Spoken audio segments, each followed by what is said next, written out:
All right, here we go, man. So y'all know what time it is, man. College football playoff rankings is here.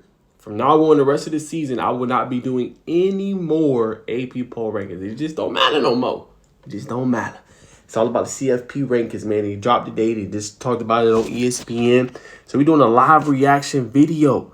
These rankings are insane, man. Some teams deserve to be here. Some teams don't. You know what I'm saying? And some of them, I think they got just right. So it's a lot to talk about, lots to unpack, man. We're going to get right into it without wasting no more time. All right, let's start at the bottom. Missouri being ranked? Why? Why? They don't deserve to be ranked. That is by far the most overrated team we have in college football. I hate to say it. I hate to be that guy. I like Brady Cook. I like Luther Burden. Missouri is overrated. Yes. Should not be in the rankings. Sorry. All right, next up. Clemson, very fortunate to be in the rankings, especially after losing at home in an ugly loss to Louisville. Louisville has a really good offense, but there's no way in hell you should have lost at home. Sorry. Should not have happened. But Louisville, I get it. Get why you rank them. Okay. You know what I'm saying? Winning on the road, got a big win. Makes a lot of sense. All right. Now, I do like the love that the committee showed to Washington State. Very underrated team. 7-1 in the Pac-12. I know what y'all going to say. They haven't played nobody. Hey, they did beat Texas Tech. Say what you want. Texas Tech's having a good year. They knocked off Iowa State. You got to give them the respect and the just due, man. They've been doing their thing this year, man. John Macer has been very good this year. 2,000 yards passing so far. 18 touchdowns. They did 6 interceptions. They've been doing their thing. And I do like that the Pac-12 is getting some sort of representation. You're not seeing that everywhere, you know what I'm saying? So I do like that the committee is doing that. Kind of a cakewalk schedule, but nonetheless, they are 7-1. Love to see that. Next up, Colorado. They are right in the midst. Now, they didn't get into the top 12, but they got a lot cooking for them, okay? They got to make sure they win out. They got to go on the road this week and beat Texas Tech. We'll have more analysis and all that later on in the week. But they got to do their thing. They got to be able to go on the road and beat them, right? And right in front of them is Kansas State, as they should be. They did knock off Colorado at their home building. You know what I'm saying? They did suffer another loss this past week, but they do deserve to be in front of them just off of the head-to-head. Agree with that. Avery Johnson has been good this year. They did recently lose, but you got to give them their respect. Colorado's right there in second place, and they have a chance to potentially play for a Big 12 championship. And if you win, you're automatically in with the automatic bid. So Colorado right on the cusp. Just got to be able to handle now the exposure. Well, they've always had exposure, but now be able to handle the pressure of winning. We'll see. Next up, you got Pittsburgh in there. I thought they should have dropped a little bit lower. They got pretty much muscle outclassed. That team ran for like 5 touchdowns in the win for SMU, who's ranked at number 13. Pittsburgh did not look good. True freshmen look like the true freshmen. Got to be better than that. Then they look at Iowa State. I thought a pretty fair ranking for them. You know, struggled at home, obviously against Texas Tech. You know what I'm saying? Game you was favored in, game you supposed to win. They came up short. Got to be better. Now, if you Ole Miss, you do have some losses in there. You've lost to Kentucky. Right? You lost to LSU in that game that, you know, for the most part you controlled. Should have won on the road, but couldn't quite come up with it. LSU ended up beating you. You know what I'm saying? But you got a chance to right your wrongs. You got to play Georgia this weekend. And I'm torn between that. I want to go with the upset, but I don't know. I really don't know. You know what I'm saying? And the reason I don't know is because I need to see Jackson Dart win a big game. We're going to have more of that later on. Next up. LSU, I like it. All right, LSU 15, you right on the cusp, right? Right there at 11. Who's there? Alabama. You got a chance to knock them off. You got to have a better game, right? Garrett Nussmeier got to take the throws. Can't be trying to force the ball. You got to run it with Caden Durham. Got to get the ball to Kyron Lacey. Got to get it to Taylor, right? Defense got to be able to play. Whit Weeks has been balling this year. You've been able to get pressure on the quarterback. You just got to take what the defense gives. I do agree. And now, obviously, what we're seeing in these rankings, committee is giving the nod to teams that knocked off the other team, the head-to-head. They're giving them the nod. Texas A&M right in front of them. We're going to see it. They just lost Le'Veon Moss. A couple of videos ago, I talked about them landing another major recruit. We're going to see how that loss affects them and if they can overcome it. Very interesting to see how Texas A&M, finishes out the season.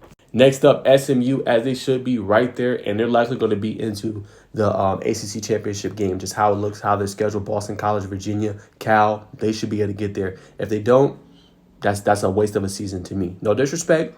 They're a good team, but you should be able to close out and win those games and get to an ACC championship game.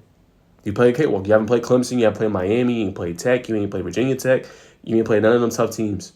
You should be able to get there. Now, let's get into the bracket. All right, is y'all ready for this? 12, Boise State. I like it. I think they should be in. Only one loss this season. They continue to win. Ashton Jetty's been phenomenal. And I like how you got the best team playing from that group of 5 in there. And as you should, you got a Heisman candidate in there. You should be playing in that. And if they win out, they're going to be right in. You know what I'm saying? So 5 for Ohio State is because they would not win the Big Ten, as you guys can see there. So they will play Boise State. That's a tough matchup to put them into. You know what I'm saying?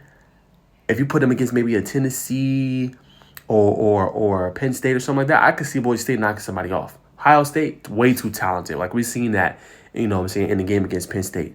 Super duper uber talented. Next up also would be in there, Indiana, still undefeated, will play Tennessee. That'd be a heck of a matchup, man. Curtis Brooks coming back from injury, you know what I'm saying, and things like that. Tennessee's been kind of up and down this year, not like in losses, but their offense, it's looked good. It's not looked good. It's been a little all over the place, right? Indiana can run the football. Defense is very underrated. That'd be a heck of a matchup for them to play. But I like the ranking for them at number 9 as well, you know, as far as the bracket goes. Next up, I kind of don't understand it. I know they beat Georgia, right? But lost to Tennessee. If you're Bama, struggled against South Carolina, you didn't end up winning that game. And you also got that ugly loss to Vanderbilt, right? So I think, to be honest with y'all, Alabama's too high. Respectfully, Alabama is too high. You go and you got that loss against Vanderbilt, right? I know they got won 6 games this year. They're ball eligible, first time in a long time. But those are ugly losses. Now, if you Bama, your season on the line. You lose LSU, you're done. You are cooked. 3 losses, it's over. You know what I'm saying? So the committee is really giving you that, I would say like the nod. They really give you the low key, the advantage a little bit based off those losses you have and rank you as number 11. You know what I'm saying? And that could be based off the standard of the program. That could be based off of what you've been able to accomplish, you know what I'm saying, in years past and things like that. And just the standard of the program and what Alabama is. But to me, they shouldn't be ranked 11, humbly. Now, 6, Texas. I get that ranking. I wanted them a little bit higher, but y'all got to remember the top 4 is conference champions. You know what I'm saying? Everything else moves around. So 6 is not a bad ranking for Texas based off of how the playoff model is going to go. I respect it. Makes sense. Now, 10, Notre Dame, 7, Penn State. I mean, those make a lot of sense. Notre Dame, right? They beat the crap out of Navy, was doing their thing, you know what I'm saying? Got a really good team. Could run the football. Riley Leonard was throwing it in that one. Got Jeremiah Love. Bo Collins, they defense elite, man. Like, I'll be for real with y'all. If I had to pick between them two, I think they would beat Penn State. You know what I'm saying? We'll see how Penn State rebounds after that loss. Got to have better play calling. We've talked about it a bunch. But not a bad ranking at all. And then last but not least, just based off of how everything would shape out, for BYU, BYU would be that high because they would be the conference champion if they win the Big 12. I think currently in the rankings, they might be like number 8. Not a bad ranking for them. They're having a good year. They look like a special team. They beat Kansas State. They've done their thing. That's the team to watch for. Next up, Miami. I'm not going to say too much. I'm going to do my own video. They're a good team. We'll see. All I'm going to tell y'all about Miami, y'all sleep on Georgia Tech if y'all want to. Watch out. Offensive elite, Cam Ward's a Heisman candidate. He's been doing his thing all year long. But sleep on Georgia Tech if you want to, and you're going to find out. Next up, Georgia. Very fortunate, actually number 3, but will be number 2 in these rankings right here. They got to figure out the quarterback situation. Carson Beck got to be better. I'm not saying he needs to be benched, but he needs to play better. You cannot have 3 interceptions and expect to beat these teams. Simplify the offense. Run the football. If Trevor Etienne's hurt, they got some pretty good news out of him that's not too significant. Run the ball. Run the ball with Nate Frazier. Run the ball with Branson Robinson. Do some short intermediate throws. You got good tight ends. Involve Oscar Depp and Lawson Lucky. Get those guys the ball in space and let them do their thing. Way too many interceptions, and that's not going to cut it. All right, last but not least, as we kind of wrap it up, number 1 would be Oregon. Hey, self-explanatory, winning the Ann Arbor did their thing, and Dylan Gabriel looks like a potential Heisman candidate as well. No Tej Johnson for the next few weeks as he's dealing with the injury. Going to be very interesting to see how that offense looks without their number 1 receiver, Tej Johnson. But I believe in Dylan Gabriel. He's been spreading the ball around with Evan Stewart. They can run the ball with Jordan James. Got a very electric offense.